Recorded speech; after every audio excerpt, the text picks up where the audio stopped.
तावडे, माजी खासदार राहुल शेवाळेजी, आपले बंतेजी डॉक्टर राहुल बोधी महातेरो, मुख्य सचिव राजेश अग्रवालजी, भाई गिरकरजी, कोळंबकरजी, वाघमारे राजू, नागसेन कांबळे, दीपक केसरकर इथं आहेत, ते जवळ असल्यामुळे दिसले नाही. दीपक केसरकरजी, आमचे आमदार समोर बसलेल्या सना मलिक आहेत, पंकज भुजबळ आहेत. मगाशी इथे बाळासाहेब आंबेडकर भेटले. मुंबई महापालिकेच्या आयुक्त अश्विनी भिडे मॅडम, पोलीस महासंचालक सदानंद दातेसाहेब, पोलीस आयुक्त देवेन भारतीजी, प्रधान सचिव हर्षदीप कांबळे, रुबल अग्रवालजी, कोकण आयुक्त प्रशांत नारनवरे, सर्व सहकारी आमदार आणि आज या उपक्रमाला कार्यक्रमाला उपस्थित सर्व लाडक्या बहिणी, लाडक्या भावांनो,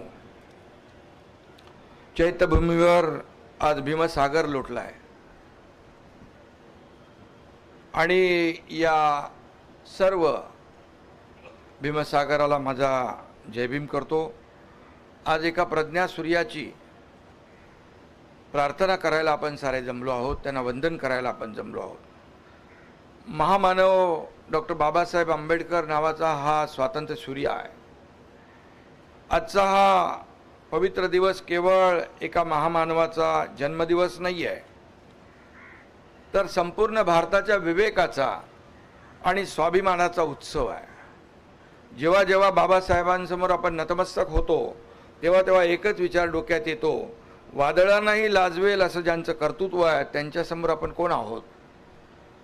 आणि म्हणून जीवनात सुख आलं भीमा तुझ्यामुळे, जीवनात सुख आलं भीमा तुझ्यामुळे, ज्वलंत संघर्षाची चाकतो आम्ही गोड फळे, बुद्ध नीतीशी भीम पर्व हे जुळे, बुद्ध नीतीशी भीम पर्व हे जुळे, मातीचं सोनं झालं भीमा तुझ्यामुळे, भीमा तुझ्यामुळे.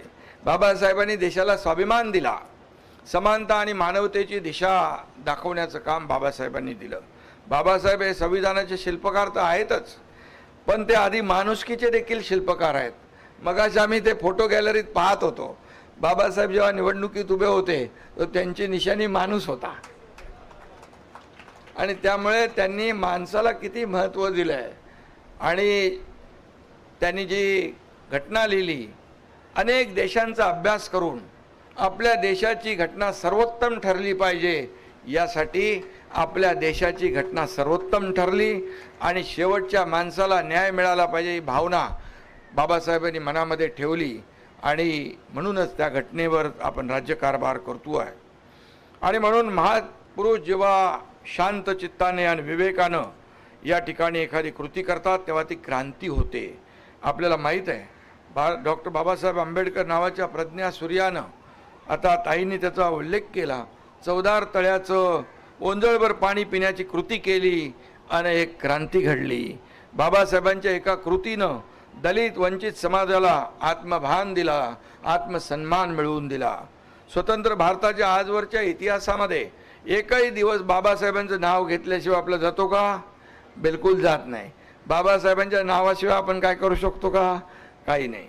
आणि म्हणून आज आपल्या देशाची लोकशाही जी या भक्कम पायावर उभी आहे, तो पाया बाबासाहेबांनी रचला आहे घटनेच्या माध्यमातून.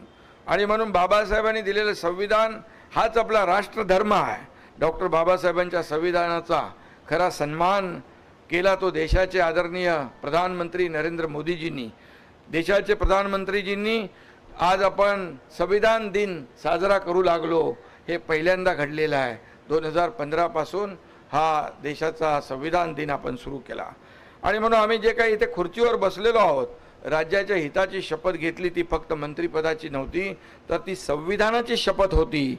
आणि प्रत्येकाने मनात एकच प्रश्न विचारला पाहिजे की आपण ज्या ठिकाणी आहोत ते कुणामुळे आहोत. एक आदिवासी भगिनी राष्ट्रपती होऊ शकते, एक सामान्य कुटुंबातला परिवारातला व्यक्तिमत्व या देशाचे प्रधानमंत्री होऊ शकतात. या ठिकाणी मी देखील आपल्या समोर आहे, एक शेतकरी कुटुंबातला, एक सर्वसामान्य शेतकरी कुटुंबाचा मुलगा या राज्याचा मुख्यमंत्री झाला, उपमुख्यमंत्री झाला आणि आमच्या आता सुनेत्रताई उपमुख्यमंत्री झालेल्या आहेत. आणि म्हणून हे सारं घडलंय ते केवळ बाबासाहेबांच्या संविधानामुळे शक्य झालेलं आहे. आपली भीमाची लेख डॉक्टर ज्योतिताई वाघमारे या संसदेत पोचल्या त्या देखील बाबासाहेबांच्या संविधानामुळे. आणि म्हणून आता तर लाडक्या बहिणींसाठी सुनेत्राताई 33% आरक्षण या ठिकाणी प्रधानमंत्री महोदयांनी तो निर्णय घेतला आहे लाडक्या बहिणींसाठी. आणि त्याचं मला वाटतं 16, 17, 18ला विशेष अधिवेशन आहे. आणि म्हणून महिलांना देखील आत्मसन्मान मिळाला पाहिजे, त्या आत्मनिर्भर झाल्या पाहिजेत यासाठी सातत्याने प्रयत्न होत आहेत. आणि हा देखील आपल्या राज्यघटनेचाच एक भाग आहे.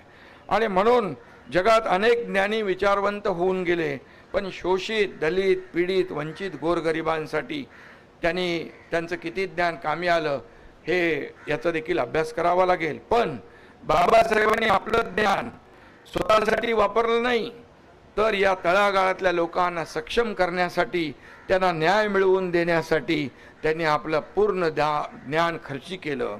आणि म्हणून त्यांचा विचार हाच आमच्या सरकारचा DNA आहे असं मी म्हटलं तर वावगं ठरणार नाही. आणि म्हणून स्वातंत्र्य, समता आणि बंधुता हा आमचा मंत्र आहे आणि तो कायम राहील अशी ग्वाही या ठिकाणी मी आपल्याला देतो. बाबासाहेबांचं एक वाक्य माझ्या मनावर अतिशय कोरलेलं आहे, ते म्हणजे मनुष्य जन्माने नाही कर्माने महान ठरतो. आणि म्हणूनच करोडो पीडित, वंचित आणि मागास लोकांच्या स्वाभिमानाची गोष्ट करणारे बाबासाहेब हे महामानव झाले. आणि म्हणून बाबासाहेब हे आपला श्वास आहे, बाबासाहेब आपला प्राण आहे, बाबासाहेब आपले मानबिंदू आहेत आणि बाबासाहेब आपले दीपस्तंभ आहेत. 2047 पर्यंत मगाचे मुख्यमंत्री महोदय म्हणाले 2047 पर्यंत भारत जगातला एक शक्तिशाली देश करण्याचा निर्धार आपल्या प्रधानमंत्री महोदयांनी केला आहे. आणि त्याप्रमाणे मोदीजी सांगतात त्याप्रमाणे देशाला तिथपर्यंत नेण्याची ताकद